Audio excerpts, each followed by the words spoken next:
Hello student, welcome to सरल classes. इस lecture में करेंगे कक्षा 11वीं फिजिक्स के प्रश्न बैंक का सॉल्यूशन।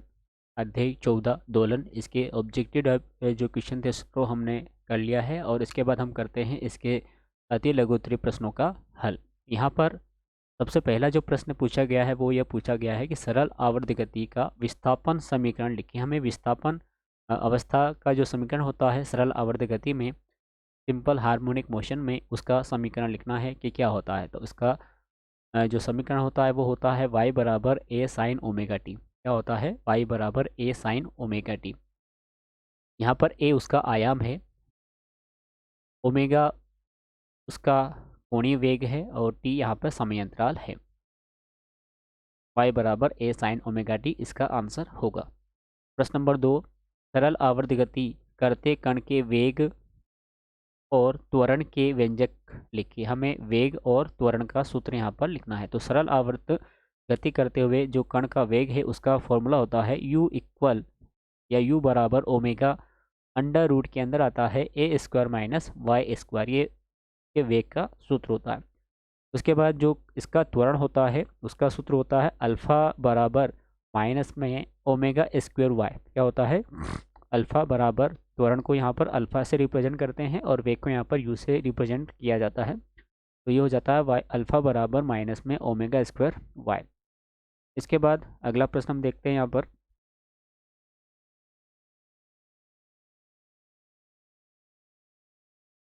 आवृत्ति और आवर्तकाल में संबंध लिखिए। जो देखिए आवृत्ति और आवर्तकाल क्या होते हैं, ये एक दूसरे के व्युत्क्रम अनुपात में होते हैं। यानी कि आवृत्ति बराबर होता है 1 बटा आवर्तकाल, या हम लिख सकते हैं यहाँ पर, है ना, क्या लिख सकते हैं कि जो आवर्तकाल है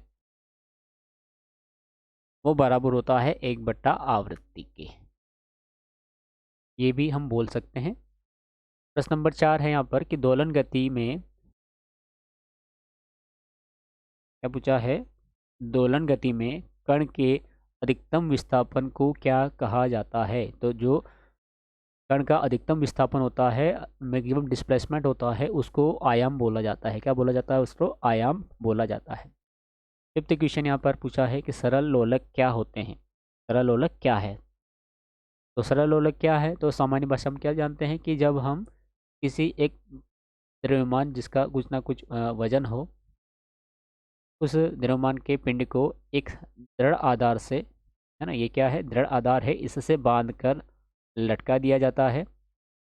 बशर्त है कि जो आपने दूरी यहाँ पर ली है वो एक तो घर्षणहीन होनी चाहिए, यानी कि इसमें घर्षण उत्पन्न नहीं होना चाहिए और इसमें कोई लंबन उत्पन्न नहीं होना चाहिए, यानी कि ऐंठन वगैरह इस धागे में उत्पन्न नहीं होने चाहिए। तो इस प्रकार से हम जो एक युक्ति बनाते हैं, एक वस्तु का निर्माण करते हैं, युक्ति का निर्माण करते हैं, वह लोलक कहलाता है, सरल लोलक कहलाता है। तो वही आपको यहाँ लिखना है कि वह युक्ति जिसमें एक भारी बिंदुवत द्रव्यमान यानी कि भारी लोलक को एक भार रहित, पूर्णतः लचीले एवं लंबाई में न बढ़ने वाले धागे से बांधकर एक दृढ़ तथा घर्षणहीन आधार से लटका दिया जाता है, तो ऐसी युक्ति क्या कहलाती है? सरल लोलक कहलाती है।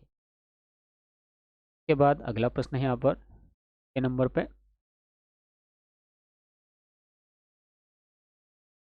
लोलक वाली घड़ियाँ गर्मियों में सुस्त क्यों पड़ जाती हैं? जो लोलक होता है जिनमें, तो हमें ऐसा प्रतीत होता है कि मानो कि जो घड़ियाँ होती है ये बिल्कुल ही सुस्त पड़ गई है, यानी कि उनकी जो चाल होती है वो कम हो जाती है। इसका कारण क्या है? तो इसका कारण यह है कि गर्मी के दिनों में लोलक वाली घड़ी के लोलक, जो उसमें पेंडुलम लटकता है उसकी हम बात कर रहे हैं, लोलक की लंबाई उसमें प्रभाव के कारण क्या हो जाती है? बढ़ जाती है। उसमें प्रभाव के कारण इनके लोलक की जो लंबाई है वो बढ़ जाती है, जिसके कारण से इनकी उसका चाल होती है वो कम हो जाती है और जिसके कारण घड़ी सुस्त हो जाती है।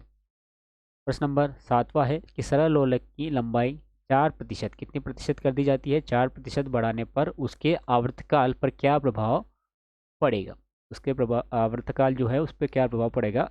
तो जब देखिए हम इसकी लंबाई 4% बढ़ा रहे हैं तो इसका जो आवर्तकाल है वो सीधा 2% बढ़ जाएगा। अब ये कैसे बढ़ा, क्यों हुआ, तो इसका रीज़न हम समझते हैं। तो उत्तर तो आपको इस प्रकार से लिख देना है कि सरल लोलक की लंबाई 4% बढ़ाने पर उसका आवर्तकाल 2% बढ़ जाएगा। क्यों? क्योंकि सरल लोलक का जो आवर्तकाल होता है टी अनुक्रमानुपाती होता है रूट एल के, है ना, प्रभावकारी लंबाई के अनुक्रमानुपाती होता है। तो जो सरल लोलक होता है उसके आवर्तकाल का सूत्र होता है टी बराबर 2 पाई अंडर रूट एल बटा जी, ये होता है फॉर्मूला। ये 2 पाई एक नियतांक है, तो टी का मान सीधा सीधा निर्भर करता है एक एल पर यानी कि प्रभावकारी लंबाई पर, और एक जी पर यानी कि गुरुत्वीय त्वरण जी पर। किस प्रकार से निर्भर करता है? तो पहला निर्भर करता है ये एल इसके सामने है, ऊपर लिखा हुआ है, तो टी अनुक्रमानुपाती हो गया अंडर रूट एल के, ये हमने यहाँ पे लिखा है इसका कारण टी अनुक्रमानुपाती अंडर रूट एल। और जी पर कैसा करता है? तो जी के ये व्युत्क्रमानुपाती होता है, जी के व्युत्क्रमानुपाती होता है। यहाँ पर हम क्या कर रहे हैं? लंबाई बढ़ा रहे हैं। क्या कर रहे हैं? लंबाई बढ़ा रहे हैं।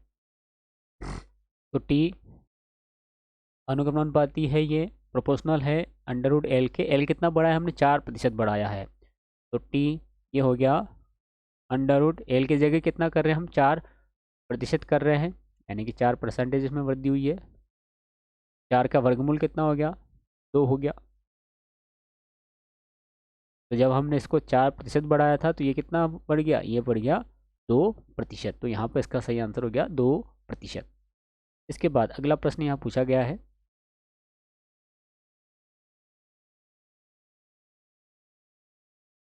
सेकंड लोलक से क्या समझते हैं? बहुत सिंपल सी परिभाषा है इसकी कि सेकंड लोलक क्या होता है? तो वह लोलक जिसका आवर्तकाल 2 सेकंड का होता है से उसे सेकंड लोलक कहते हैं। सिंपल सी परिभाषा है, ऐसा लोलक जिसका आवर्तकाल कितना हो? 2 सेकंड का हो, उसे सेकंड लोलक कहा जाता है। वायु में सरल लोलक के दोलन किस प्रकार के दोलन होता है? तो वायु में जब सरल लोलक दोलन करता है तो उसके दोलन होते हैं अवमंदित दोलन। प्रश्न नंबर 10, सरल आवर्त गति के आवश्यक प्रतिबंध लिखिए। जब सिंपल हार्मोनिक मोशन होता है तो उसके लिए क्या क्या कंडीशन होना चाहिए? तो सबसे पहले कंडीशन होना चाहिए कि जो गति है वो आवर्त गति होना चाहिए। आवर्त गति का मतलब होता है जिस प्रकार से घड़ी, है ना, क्या होता है? जिस प्रकार से घड़ी की कोई सुई, जैसे मान लीजिए सेकंड की सुई हो गई, तो क्या करती है? हर 60 सेकंड के बाद अपनी स्थिति को वापस से दोहराना शुरू कर देती है, यानी कि एक ही पथ पर निर्भर चलती रहती है। इस प्रकार की जो गति होती है ये आवर्त गति होती है। तो यहाँ पर कंडीशन यही है कि जो गति है वो आवर्त होना चाहिए, यानी कि अपने मार्ग को दोहराना चाहिए। दूसरा है माध्य स्थिति के दोनों ओर सरल रेखा में गति होना चाहिए। माध्य स्थिति जैसे पेंडुलम की हम बात करते हैं, है ना, पेंडुलम यहाँ लटका हुआ है पेंडुलम, तो क्या जब हम इसको थोड़ा सा विस्थापित करते हैं तो इस स्थिति के दोनों ओर ये गति करता है। तो यहाँ पर यही बोला है कि माध्य स्थिति के दोनों ओर सरल रेखीय गति होनी चाहिए। और थर्ड है बल, प्रत्यानयन बल होना चाहिए। बल कौन सा होना चाहिए? प्रत्यानयन बल होना चाहिए। उसके बाद लास्ट क्वेश्चन, उसके बाद यहाँ पर प्रश्न नंबर 11वां है। प्रश्न नंबर 11वां पूछा है यहाँ पर कि तार वाले वाद्य यंत्र में प्रधान तार के साथ अन्य तार क्यों लगाए जाते हैं? तो सिंपल सी बात है, ध्वनि निकालनी हमें, तो ध्वनि में हमें कम सुर या अधिक सुर की आवश्यकता पड़ती है, यानी कि जो ध्वनि की तीव्रता होती है उसको बढ़ाने या कम करने के लिए हम प्रधान तार के अलावा अन्य तार का यूज़ करते हैं। तो वही आंसर आपको यहाँ पर लिखना है कि तार वाले वाद्य यंत्र में स्वर की तीव्रता बढ़ाने के लिए प्रधान तार के साथ अन्य तार लगाए जाते हैं। ये इसका आंसर हो गया। क्या कृत्रिम उपग्रह पर लोलक घड़ी प्रयुक्त की जा सकती है? हमसे पूछा है कि क्या जो आर्टिफिशियल उपग्रह होते हैं, है ना, सैटेलाइट होते हैं आर्टिफिशियल, उन पर लोलक की घड़ी क्यों होती है, उसको प्रयुक्त किया जा सकता है? तो इनको प्रयुक्त नहीं किया जा सकता। क्यों नहीं किया जा सकता? क्योंकि कृत्रिम उपग्रह पर भारहीनता होती है। भारहीनता यानी कि उन पर कोई भार लगता ही नहीं है। अर्थात मतलब क्या हो गया कि वहाँ पर जो जी का मान है वो 0 हो जाएगा। जी का मान कितना हो जाएगा? 0 हो जाएगा। जब जी का मान 0 हो गया तो जो सरल लोलक होता है उसका आवर्तकाल अनंत हो जाता है। अब ये कैसे हुआ? तो अभी हाल हमने यहाँ पर टी का सूत्र देखा था, जो कि होता है टी बराबर 2 पाई अंडर रूट एल बटा जी होता है। जी की जगह आपको 0 लिखना है, तो टी बराबर क्या होगा? 2 पाई अंडर रूट में एल बटा 0, बटे में 0 आ गया। जब 0 बटे में आ गया तो ये हो गया अनंत, है ना। टी बराबर क्या बन गया? 2π√L/0 और इसकी जगह हो गया अनंत। अनंत का इंटू आप 2π में करेंगे तो t बराबर क्या हो गया अनंत। जब t बराबर अनंत हो गया तो इस कारण से लोलक दोलन नहीं कर पाएगा। अतः जब दोलन ही नहीं कर रहा है तो इस कारण से कृत्रिम उपग्रह पर लोलक घड़ी प्रयुक्त नहीं की जा सकती है, प्रयुक्त नहीं की जा सकती है। इस प्रकार से इसके जो अति लघु के प्रश्न थे वो यहाँ पर कंप्लीट हो जाते हैं।